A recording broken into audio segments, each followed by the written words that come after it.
बिस्मिल्लाहिर्रहमानिर्रहीम अस्सलाम वालेकुम। आज का हमारा ये लेक्चर है चाइना और ताइवान के बारे में। चाइना ताइवान कन्फ्लिक्ट बहुत ही इंपॉर्टेंट टॉपिक है, बहुत ही इंपॉर्टेंट लेक्चर है।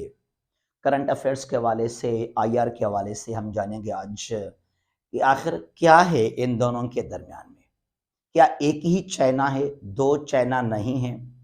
जो चीन बार बार दावा करता है कि ताइवान मेरा इलाका है, मेरा हिस्सा है, तो वाकई ताइवान चीन का हिस्सा है?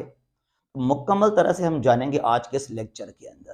लेकिन आगे बढ़ने से पहले I want to inform you 28 November 28 नवंबर को यानी कि इस मंडे को हम शुरू कर रहे हैं एमपीटी यानी कि screening test of CSS special exam. तो 28 नवंबर को मत भूलिएगा जी। China Taiwan conflict,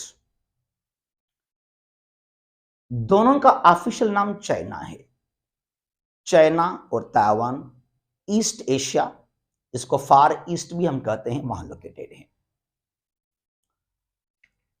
peoples republic of China, पहले दोनों का जो ऑफिशियल नाम है इसको लाजमी याद करें आप।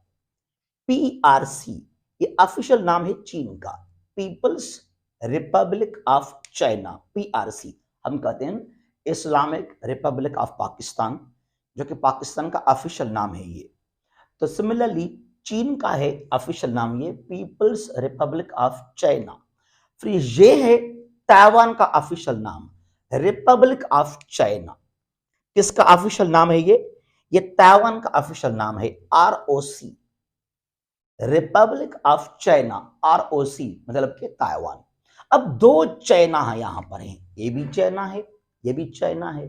तो इसलिए चीन बार बार कहता है कि there is only one China, दो चाइना नहीं है, एक ही चाइना है। और चीन ने धमकी भी दिया, अगर किसी ने भी वन चाइना पॉलिसी को तोड़ दिया तो उसके साथ मेरे कोई भी ताल्लुकात रिलेशन नहीं होंगे। तो इसलिए चाहे अमेरिका या इंडिया या यूरोपियन कंट्रीज जो हैं वो ताइवान के हक में बात करते हैं, तो उन्होंने अभी तक भी जो है ताइवान को तस्लीम नहीं किया। वो अभी भी मानते हैं वन चाइना पॉलिसी को, और वन चाइना पॉलिसी के तहत ताइवान जो है वो चीन का सूबा है, प्रोविंस है। ठीक है, अच्छा अब इस तारीख का शुरुआत यहां से कर लेते हैं। द किंग डायनेस्टी, QING, ये चीन का आखिरी डायनेस्टी था, आखिरी एम्पायर था। The last Chinese dynasty, the Qing dynasty 1636 to 1912, 1912 में इसको डिसॉल्व किया गया, ये खत्म हुआ। एक जंग हुआ था ये, the first Sino Japanese war. Japan अभी कुछ शरीफ हो गया है शायद, पहले ये बहुत ही स्ट्रांग था। तो first Sino Japanese, Sino means China, Japanese war 1894 to 1895, एक 1.5 साल ये जंग रहा था। और याद कीजिएगा पहले ताइवान नहीं था, यानी कि ताइवान जो आजकल है it was also the part of China. तो किंग डायनेस्टी ने हुक्मरानी की तमाम एरियाज के ऊपर, जो मेन लैंड आजकल चीन का है वो भी, जो ताइवान है वो भी यहां पर आ गया। तो इस जंग में जापान ने शिकस्त दिया चाइनीज के किंग डायनेस्टी को। उसके बाद एक वायदा हुआ, एक एग्रीमेंट हुआ, उसको हम कहते हैं द ट्रीटी ऑफ शिमोनोसेक। शिमोनोसेक क्या है? ये जापान का एक शहर है, जापानीज शहर है, जहां ये वायदा हुआ था 1895 में। और इस एग्रीमेंट के तहत किंग डायनेस्टी, जो चाइना का एक हुक्मरानी कर रहे थे चीन के ऊपर, तो ये ताइवान और पेंगो, ताइवान में बहुत सारे जो हैं आइलैंड्स हैं, लेकिन मेन दो आइलैंड्स वो ये हैं, ताइवान खुद मेन जो जजीरा है, और पेंगो ये करीबी है, जो मेन जजीरा उसके साइड में है। तो ताइवान और पेंगो इनके ऊपर कब्जा रहा, मुकम्मल तरह से नहीं बल्कि इन्फ्लुएंस कायम किया जापान ने आकर इस एग्रीमेंट के तहत। According to the treaty of Shimonoseki 1895 से लेकर 1945 तक जापानीज इन्फ्लुएंस रहा, जापान का असर रहा ताइवान और पेंगो के ऊपर। हालांकि उस वक्त भी ताइवान कोई अलग हिस्सा नहीं था, it was the part of China. तो चीन का यह हिस्सा ताइवान जजीरे का नाम था, ठीक है। अच्छा, उसके बाद क्या हुआ? अब हमने कहा कि किंग डायनेस्टी 1912 में डिसोल्व हुआ। इसको डिसोल्व किसने किया था, क्यों हुआ था? इनकलाब आया चीन के अंदर, that's called the Jinnah revolution of China. 1911 से 1912 तक। It is also called the 1911 revolution. 1911 में इनकलाब आया, लेकिन फॉर्मली तौर पर जो किंग डायनेस्टी था चीन का, आखिरी डायनेस्टी, इट वाज डिसॉल्व्ड इन 1912, ठीक है। उसके बाद चीन में एक पॉलिटिकल पार्टी आ गई, याद कीजिएगा। ये पार्टी कब बनी थी? Revive China society. Revive China society, it was made in 1894 and it came into power। ये पार्टी ताकत में आ गई, इक्तदार में आ गई, पावर में आ गई, और चीन का नाम चेंज किया गया। चीन का नाम क्या रखा गया?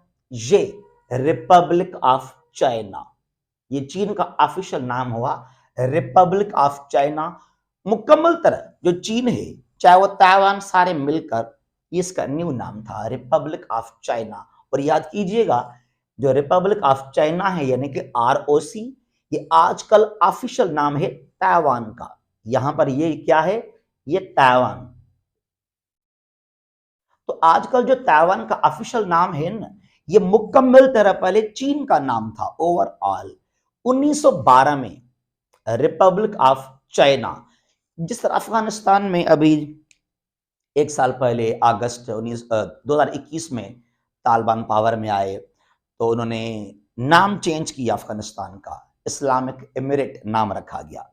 तो कंट्रीज के नाम चेंज कर लेते हैं तकरीबन, ठीक है ना। तो बहरहाल इस तरह का जो है रिपब्लिक ऑफ चाइना चीन का ऑफिशियल नाम हुआ 1912 में, ROC। और याद कीजिएगा, revive China society political party था, ये आ गई पावर में, और इसका नाम चेंज किया गया। इसका नाम चेंज कब किया गया? ये चाइनीज नेशनलिस्ट पार्टी हुआ 1919 में, 1919 में चाइनीज नेशनलिस्ट पार्टी। अब इसका मतलब क्या है कि 1912 से लेकर 1912 to 1949 nationalist party ruled over China. मुकम्मल तरह से जो चीन है, चीन तो एक ही था ना, ताइवान तो था ही नहीं पहले, ठीक है ना। तो इस पार्टी ने हुक्मरानी की चीन के ऊपर, और 1949 के बाद ये पॉलिटिकल पार्टी यानी कि चाइनीज नेशनलिस्ट पार्टी, और जो चीन का नाम था रिपब्लिक ऑफ चाइना, ये कहां लिमिटेड हुआ? ये महदूद हो गया, लिमिटेड हो गया ताइवान के अंदर सिर्फ, ठीक है ना।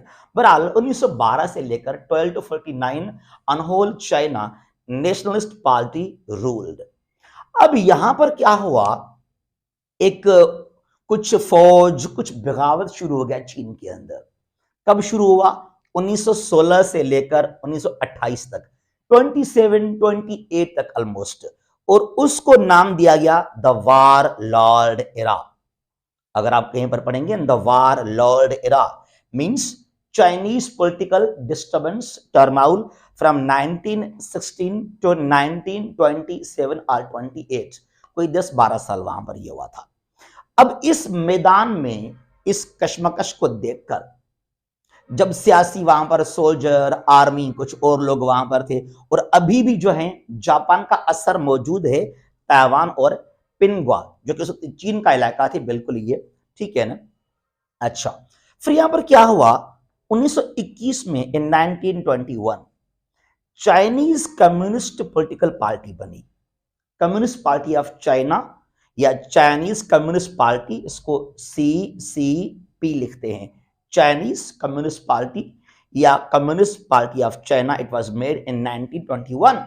ये पार्टी मैदान में आ गई 1921 में कि मैं भी आऊंगा पावर में, सियासत में, ताकत में।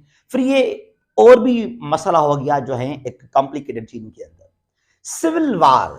ये बहुत important, civil war, the Chinese civil war the Chinese civil war हुआ 1927 1949, जैसे ही खत्म हुआ द वार लॉर्ड 27-28 में, तो वहां से शुरू हुआ चाइनीज सिविल वार।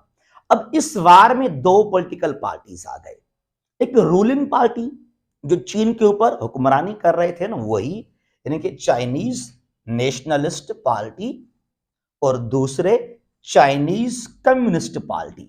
ये दोनों लड़ने लगे और ये सिविल वार वहां पर शुरू हो गया चीन के अंदर 27 तो 1949। और उस वक्त चीन के ऊपर हुक्मरानी भी कर रहे थे कौन? नेशनलिस्ट वाले।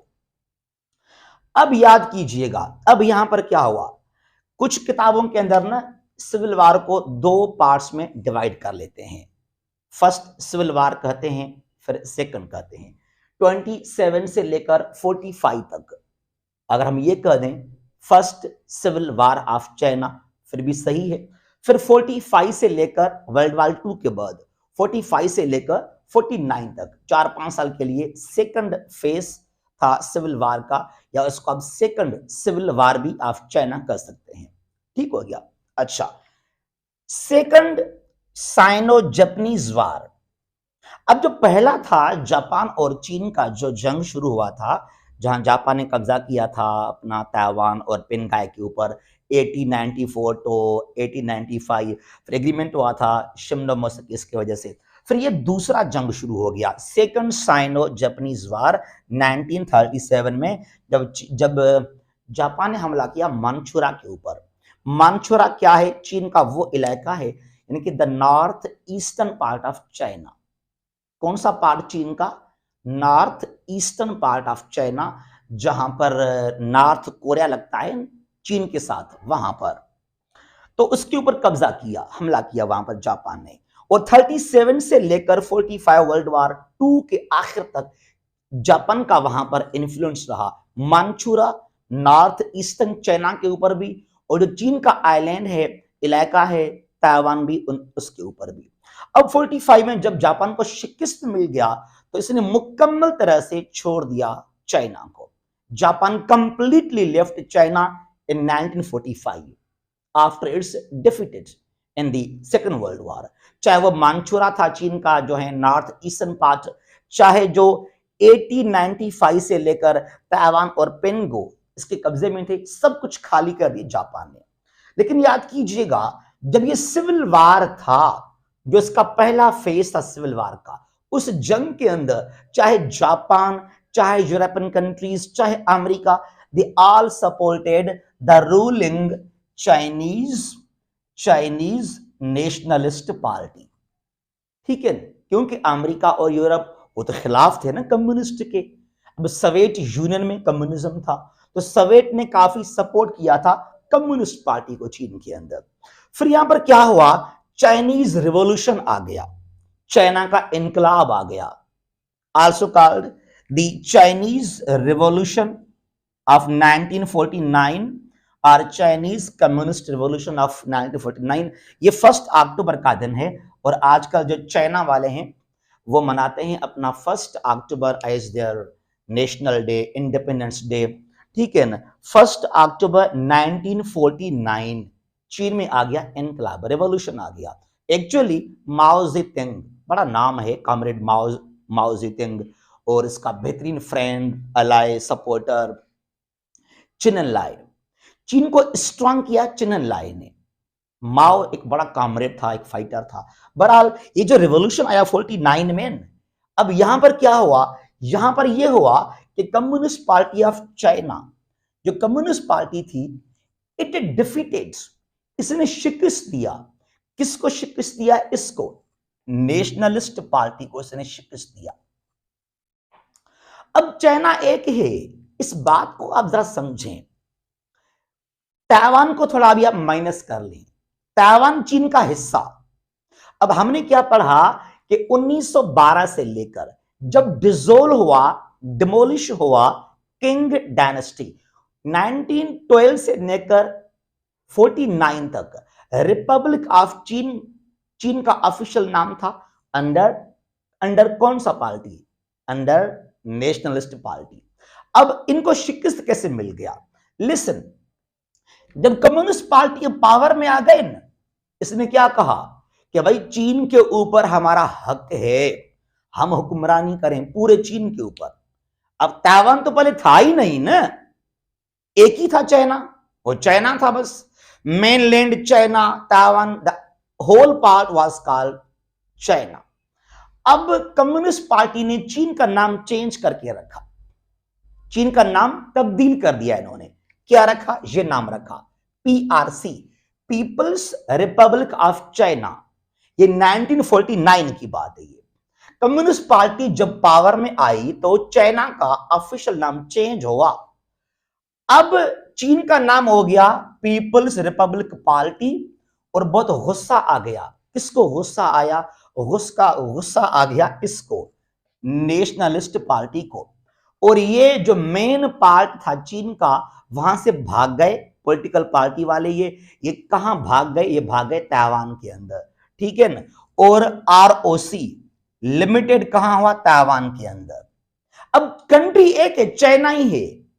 दो कंट्री को छोड़ दे कि भाई ताइवान और China, country is one, that is China. अब यहां पर पॉलिटिकल पार्टीज दो आ गए। 1912 से लेकर था वहां पर नेशनलिस्ट पार्टी, और चीन का नाम क्या था? ROC, Republic of China. अब वहां की कम्युनिस्ट पार्टी वाले, चीन का नाम चेंज किया 49 में, पीपल्स रिपब्लिक ऑफ चाइना। अब दोनों ने क्लेम किया कि वो कहे कि मैं, मेरे पास अथॉरिटी है, मेरे पास लीगल जवाज है कि मैं करूं हुक्मरानी चीन के ऊपर। ये वही बात है 71 में जब इलेक्शन हुए पाकिस्तान के अंदर। 70 में इलेक्शन हुए थे, तो 71 हुआ तो अवामी लीग जीत गई ईस्ट पाकिस्तान के अंदर। और पीपल्स पार्टी ने कुछ सीटें जीते थे यहां वेस्ट से, तो ज्यादा सीटें जीते थे अवामी लीग, शेख मुजीबुर रहमान ने। लेकिन क्या उन्होंने डिसाइड किया अवामी लीग ने कि भाई हमें आप ईस्ट पाकिस्तान जो है अलग मुल्क चाहिए। बगावत किया, अलग हमसे वो हो गए, यानी कि ईस्ट पाकिस्तान में गए बांग्लादेश, ठीक है ना। लेकिन उस वक्त जब कम्युनिस्ट पार्टी पावर में आ गई इनकलाब के जरिए, ताकत के जरिए, तो ये लिमिटेड हो गए ताइवान के अंदर, रिपब्लिकन ऑफ चाइना बनाकर लिमिटेड हो गए ताइवान के अंदर। अगर उस वक्त, कब? 49 में, अगर उस वक्त ये चाहते the leaders of nationalist party, अगर इनका डिमांड होता कि ताइवान हमें बस अलग मुल्क बना कर दें, हम अलग रहेंगे, तो शायद कम्युनिस्ट पार्टी वाले इस बात को मान जाते। इनका डिमांड ये नहीं था। इनका डिमांड ये था कि भाई कम्युनिस्ट पार्टी वाले तो इलीगल आए हैं, पूरा चाइना हमारा है ना, ठीक हो गया ना। तो यहां पर दो पॉलिटिकल पार्टीज अब लगे करने यहां पर हुक्मरानी चीन के ऊपर। एक मेन लैंड पार्ट चीन में आ गया कम्युनिस्ट पार्टी, और चीन का नाम रखा गया पीआरसी। अब people's republic of China, communist party ने कहा, माओ ने कहा कि मुकम्मल चीन का नाम है ये, चाहे वो चाइना आजकल या वो ताइवान, सबका नाम रखा गया पीपल्स रिपब्लिक ऑफ चाइना। जिस तरह तालिबान मैंने कहा पावर में आ गए, इस तरह का। फिर ये लगे अलग चिल्लाने नेशनलिस्ट पार्टी वाले कि नहीं, the whole China is ROC. यह इख्तलाफ खड़ा हो गया। अब ताइवान नहीं है, एक ही वहां पे चाइना है। एक बात याद कीजिएगा, जब 45 में यूएन बना था, 45 में, तो उस वक्त क्या था? At that time nationalist party was in power. तो रिपब्लिक ऑफ चाइना यूएन का बना था परमानेंट मेंबर। आज भी आप देख लें, लिखा है यूएन चार्टर के अंदर कि रिपब्लिक ऑफ चाइना, जो 5 कंट्रीज हैं, अमेरिका, यूके, फ्रांस, रशिया और Republic of China, veto power बनेगा। अब यहां पर क्या हो, अब अमेरिका वाले, यूरोप वाले तो शायद एंटी कम्युनिस्ट हैं ना, शायद क्या वो हैं anti China, anti Russia, anti communist हैं वो। तो अमेरिका ने, यूरोपियन कंट्रीज ने और जो अमेरिकन अलाय हैं, तो उन्होंने पहले पीआरसी को तस्लीम नहीं किया। यानी कि जो कम्युनिस्ट पार्टी के अंडर था चीन, उसको तस्लीम नहीं किया। अमेरिका ने भी कहा, यूरोपियन कंट्रीज ने भी कहा कि भाई जो लीगल राइट्स हैं पूरे चीन के ऊपर हुक्मरानी करने के, वो इनके पास हैं। They are with nationalist party, और इनके पास ही अथॉरिटी है, और यही चीन के जो हैं वो कस्टोडियंस हैं, मुआफिज हैं। अब यहां पर दो पॉलिटिकल पार्टीज हुक्मरानी करने लगे, एक सिर्फ ताइवान के ऊपर रिपब्लिकन ऑफ चाइना, और पूरे चीन जो आजकल चाइना है पीआरसी। और ये दोनों आजकल क्या है, ऑफिशियल नाम है। आज भी क्या है, चीन का ऑफिशियल नाम क्या है, PRC, people's republic of China, और ताइवान का नाम क्या है, ऑफिशियल नाम रिपब्लिक ऑफ चाइना। बहरहाल फिर यहां क्या हुआ, यूएन के अंदर, यूएन में ताइवान, अब ताइवान तो मैंने कहा नहीं था, आप नाम ही ना ले ताइवान का, तो यूएन में ये पॉलिटिकल पार्टी की नुमाइंदगी हो गई, नेशनलिस्ट पार्टी की, रिपब्लिक ऑफ चाइना की, जो सिर्फ लिमिटेड था ताइवान के अंदर। और इनकी मुखालफत की अमेरिका ने, यूरोप ने, कम्युनिस्ट थे इसलिए। अब चीन जो कम्युनिस्ट पार्टी है, कहा भाई ठीक है, आप हमें तस्लीम ना करें, कोई बात नहीं है। बहरहाल ये चीन का बड़ा इलाका रहा अंडर कम्युनिस्ट पार्टी, छोटा सा रहा अंडर नेशनलिस्ट पार्टी। उसके बाद क्या हुआ, चाइना बना atomic power, Chinese nuclear test और एक्सप्लोजन्स 1964 में हुए। 64 में बना चाइना दुनिया का पांचवा न्यूक्लियर पावर कंट्री।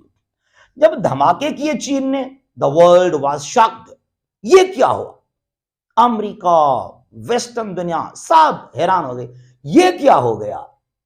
अब यहां पर फिर क्या हुआ कि अमेरिका थोड़ा हुआ फ्लेक्सिबल कि भाई अभी जो आरओसी है, रिपब्लिक ऑफ चाइना है, तो वो सिर्फ महदूद हो गया ताइवान के अंदर, अंडर नेशनलिस्ट पार्टी। जो बड़ा सा चीन का, इतना बड़ा जो मेनलैंड चीन है, इनके पीआरसी अंडर कम्युनिस्ट पार्टी। अब इनको शायद हम कुछ प्रमोट करें, तस्लीम करें तो बेहतर होगा। फिर क्या हुआ, यूएनजीए ने एक पास किया करारदाद, यानी कि यूनाइटेड नेशंस जनरल असेंबली ने। तो याद कीजिएगा 45 से लेकर 71 तक बस ताइवान को वहां पर अलाउ था यूएन के अंदर, because nationalist party was only ruling over Taiwan. तो ताइवान तो नहीं था, चीन ये मतलब वो कह रहे थे कि हम तो पूरे चीन के ऊपर हुक्मरानी कर रहे हैं, लेकिन जो आरओसी सिर्फ ताइवान था उस वक्त। तो यहां पर यूएन ने पास किया करारदाद, यूनाइटेड नेशंस जनरल असेंबली ने। कब, इट पास अ रेजोल्यूशन, इसका नाम याद कीजिएगा 2758। United Nations general assembly pass a resolution 2758 on 25 अक्टूबर 1971। 25 अक्टूबर 1971 को पास किया यूएनजीए ने ये करारदाद 2758। और यहां पर क्या कहा गया, आरओसी दफा हो जाए यहां से, रिपब्लिक ऑफ चाइना निकलो यहां से, and people's republic of China was made as a new UN member. और चीन बना यूएन का न सिर्फ मेंबर बल्कि वीटो पावर बना 25 अक्टूबर 1971 को। अब ये जो करारदाद है यूएन का, इसको समझे जरा। United Nations general assembly resolution 2758, इसमें वाज़ेह लिखा है कि the communist party is a legitimate party. It has the right to rule over the whole China, namely People's Republic of China. यानी कि there is no Taiwan, there is no ROC. ये मैं नहीं कह रहा, यूएन ने कहा, सब ने कहा कि रिपब्लिक ऑफ चाइना कुछ भी नहीं है, ताइवान कुछ भी नहीं है। जो ताइवान है, it is also under people's republic of China, जिसके तहत जो है कम्युनिस्ट पार्टी वहां पर करा हुक्मरानी। और ये जो है वहां पर नेशनलिस्ट पार्टी, इसको यूएन से बाहर किया गया और ये कहा गया इनके पास कोई भी राइट नहीं है कि ये क्लेम करें कोई भी हिस्सा चीन का वहां पर। ये खुद यूएन ने कहा उस वक्त। ठीक हो गया ना। तो ताइवान को बाहर किया गया।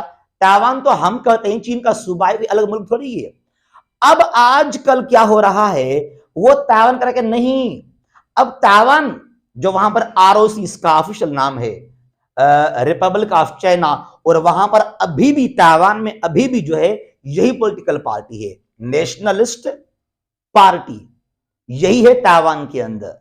और अभी क्या कह रहे हैं, हमें आजादी चाहिए, ताइवान हमें अलग मुल्क चाहिए। 71 से पहले क्या कह रहे थे, न सिर्फ ताइवान बल्कि पूरा चाइना हमारा है। जब यूएन से बाहर हुए तो क्या दावा किया, हमें अलग मुल्क बनाओ। अबे पहले क्यों नहीं कहा कि हमें अलग मुल्क चाहिए 49 में 50s में, तो आप बन जाते अलग मुल्क वहां पर। तो अभी जो चीन बार बार कह रहा है कि वन चाइना पॉलिसी, यानी कि no republic of China, no, it is only people's republic of China. और ये चीन के पास जवाज है, चीन के पास हक मौजूद है, अकॉर्डिंग टू यूएनजीए रेजोल्यूशन 2758। और जो अभी नैन्सी पेलोसी आई थी कुछ महीने पहले ताइवान के अंदर, it was the clear violation of UN resolution 2758। अभी आजकल इंडिया वाले कहते हैं ना, इंडिया, अमेरिका, ऑस्ट्रेलिया और यूरोपियन कंट्रीज वाले, कि चाइना गलत कर रहा है अगेंस्ट ताइवान। अरे भाई, ये तो आप लोगों ने खुद पास किया था करारदाद, ये चीन ने थोड़ी पास किया था। You passed that resolution and you give the right to China to rule over the China. हुक्मरानी करने के लिए तो आपने खुद पास किया ना करारदाद। तो भाई, चाइना का ताइवान एक लीगल पार्ट है। जो दोस्त ये कहते हैं कि चाइना जो है ताइवान में गलत कर रहा है, आप खुद गलत हो। Taiwan is part of China, Taiwan चीन का हिस्सा है, और ताइवान जो है वो चीन का प्रोविंस है। जो चीन बार बार कहता है ना कि अभी अगर पीसफुली नहीं तो मेरे पास जो है वो ऑप्शन मौजूद है जंग करने का। तो भाई, चीन का ताइवान हिस्सा है, और अगर ताइवान के अंदर कोई और कंट्री आकर ताइवान को तस्लीम करे तो that is against the resolution. उसको तो फिर चीन कभी भी नहीं माफ करेगा, नहीं छोड़ेगा। तो बहरहाल, चीन का 23rd प्रोविंस ताइवान है, और खुद को कह रहा है कि मैं अलग मुल्क हूं। ताइवान अभी तक अलग मुल्क नहीं है। और याद कीजिएगा, ताइवान को 14 कंट्रीज ने, 14 कंट्रीज के इनफॉर्मल डिप्लोमेटिक रिलेशन से ताइवान के साथ, 14 कंट्रीज के।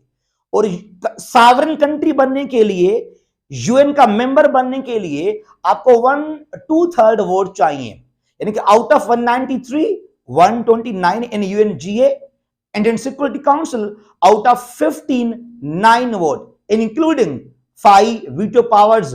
और चीन वीटो है, जो कभी भी ताइवान को अलग मुल्क बनाने नहीं देगा। तो मुझे अभी यहां बताइएगा कि वो 14 कंट्रीज कौन से हैं, वो 14 कंट्रीज कौन से हैं। वो मिलेंगे आपको ओशनिया से, कैरेबियन रीजन से, साउथ सेंट्रल अमेरिका, और 14th है वेटिकन सिटी। तो ये इन 14 कंट्रीज के नाम याद मेंशन कीजिएगा कि जिनके डिप्लोमेटिक रिलेशंस हैं विथ ताइवान। उन्होंने भी ताइवान को फॉर्मली तौर पर तस्लीम नहीं किया।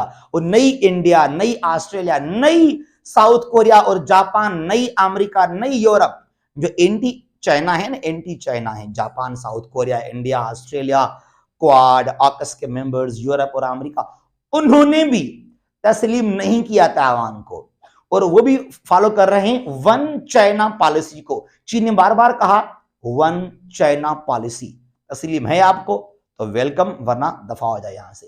तो ये हमारा आज का लेक्चर है अबाउट चाइना एंड ताइवान। तो जो ताइवान में आजकल वहां पर है Republic of China under the nationalist party, इसके पास कोई भी जवाज नहीं है हुक्मरानी करने का। ये मैं नहीं कहा, यूएन ने कहा था। Once again I would like to repeat here कि 28 नवंबर को, 28 नवंबर को हमारा एमपीटी शुरू है स्पेशल एग्जाम के लिए। इसको ज्वाइन कीजिएगा, आपके लिए बहुत इंपॉर्टेंट है। जहां भी खुश रहें। पाकिस्तान जिंदाबाद।